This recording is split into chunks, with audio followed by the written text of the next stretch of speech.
Welcome to Engine Adventures off-road review of this 2021 RAV Prime XSE with all-wheel drive. This thing does have a trail mode. You can use trail mode in EV mode, so we're gonna have some fun testing to do today. It does not have fog lights. These are not fog lights, so don't have to worry about the fog light test on this one. It does have the 360 surround view cameras and about 40 miles of electric range, 300 horsepower with that instant torque from the electric motors. It is a pretty fun vehicle to drive. But let's see how it does off-road. Okay, I am in hybrid mode right now. I'm trying to still maintain the battery for the harder off-road tests, but I did want to show this screen that does right now. Everything's charging the battery right there, and then now I'm on the accelerator and the battery's powering the rear wheels, the engine's powering the front. Now the battery was powering all four wheels right there, engine's only powering the front. So kind of cool, you can see exactly what's going on with that system. And then down here you can see how much power is going to each wheel as well. For high-speed off-road, yeah, I mean, it's a RAV4. It doesn't do quite as well as the TRD off-road, but I mean, 15 miles an hour. Of course, the goal is 20. A lot of the dedicated off-roaders will do more than that, of course, do 25. And the Ranger, I think I was around 25. Things like the TRD Pros, closer to 30. So go ahead and flip around here.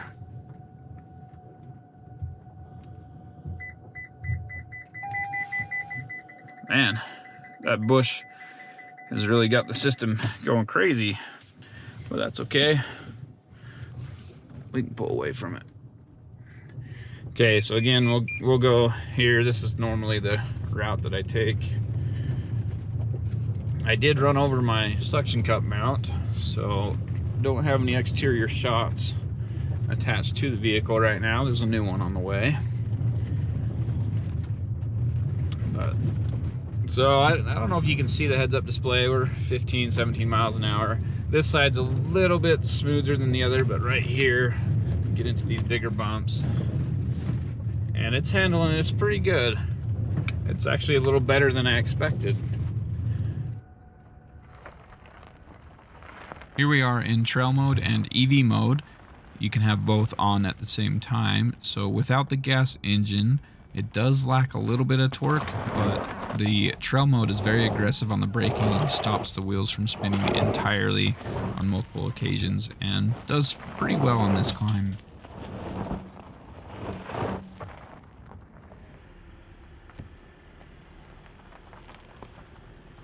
And now in hybrid mode, where it will turn on the gas engine to give it more torque to the wheels, and it actually performs quite similar to being in just EV mode. And I could actually smell the brakes during this test a little bit. I was really working the system hard, but overall it was still able to make that climb.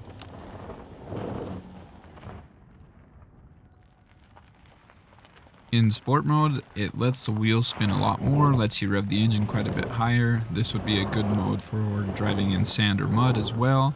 And it still made the climb, but it did do it with a lot of wheel spin.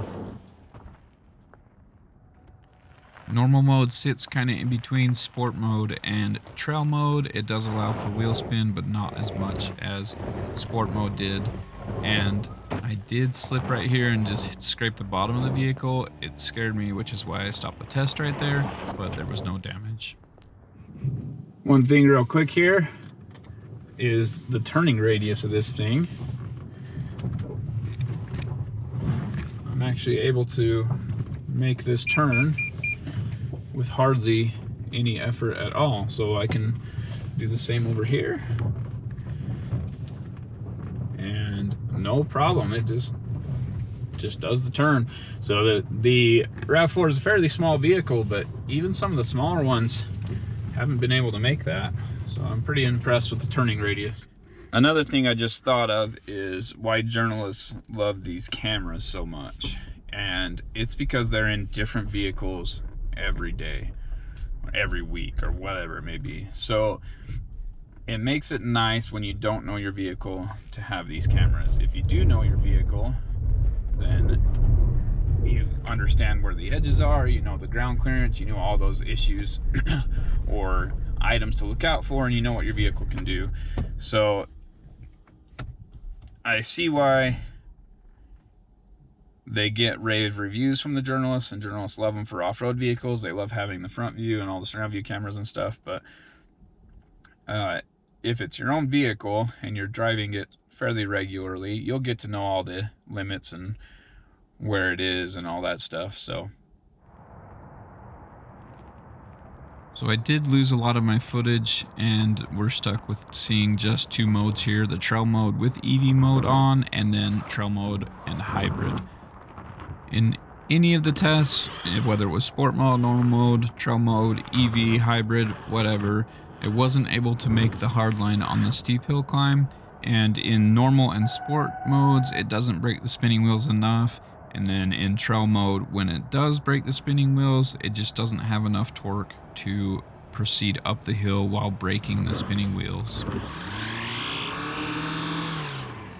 And that was an attempt with traction control off, and as you can see, it didn't really break the spinning wheels at all.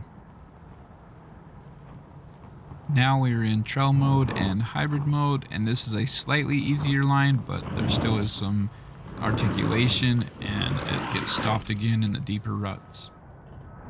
And we see the same story here in EV mode and trail mode. It's just not able to make the steep climb when it has some deep ruts. And now we take the easiest line possible all the way up on the edge. There are only a few spots where it lifts the wheel, and it's able to make this in both EV mode and hybrid mode, and then also in normal mode and sport mode, as well as the trail mode. The best driving modes to be in the RAV4 Prime, if you're in mud, sand, or deep snow, just go ahead and use sport mode. If you're on a trail that's not as steep as this hill, but still pretty steep with ruts or holes, then go ahead and use trail mode, as that will break the spinning wheels. As you can see underneath here, it's basically clad with plastic. I'm sure the batteries have a pretty solid protection over them. Everything's flat, nothing really hangs down, but nothing is well protected. Something I noticed while off-roading is when I do two-footed driving, it'll bring up a warning here that says accelerator and brake pedals pressed simultaneously.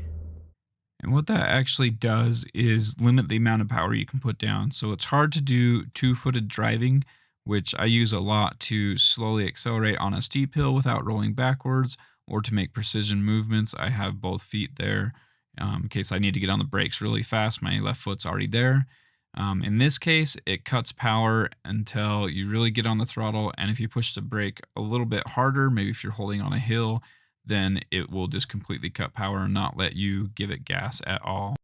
Alright, I was just getting on the freeway and I got all these malfunctions: hybrid system malfunction, parking support brake malfunction, and 12-volt battery charging system malfunction. So over here on this screen, malfunction in the charging system has been detected. Continuing to drive may be dangerous. Immediately stop in a safe location and contact your dealer in order to have your vehicle inspected. So this would only come up once I put the vehicle in park though. So it was not displaying this notice until I shifted into park, just barely, as you saw. And I think... Charging system. A malfunction in the charging system has been detected. Continuing to drive may be dangerous. Okay, so we're not going to listen to all that. I'm going to shut it off, turn it back on hopefully, and we'll see what happens. So it still has the alert there, but it's clear from up here. So we'll give it a shot, see what happens when we get to work. That's bringing it back up again. So I did a little bit of reading about this, and other people have had this problem. Mine did go away. It was only that one day where it was really cold outside. I don't know for sure why it did that, but like I said, I never had that issue again. Thanks for watching Engine Adventures off-road review of this 2021 Toyota RAV4 Prime. That was a little bit of a scary one. This thing doesn't have a ton of ground clearance or anything, but it was able to make the steep hill climb with taking the easiest line I could find. And that, I mean, it'll do it in EV mode or hybrid mode, and pretty capable vehicle.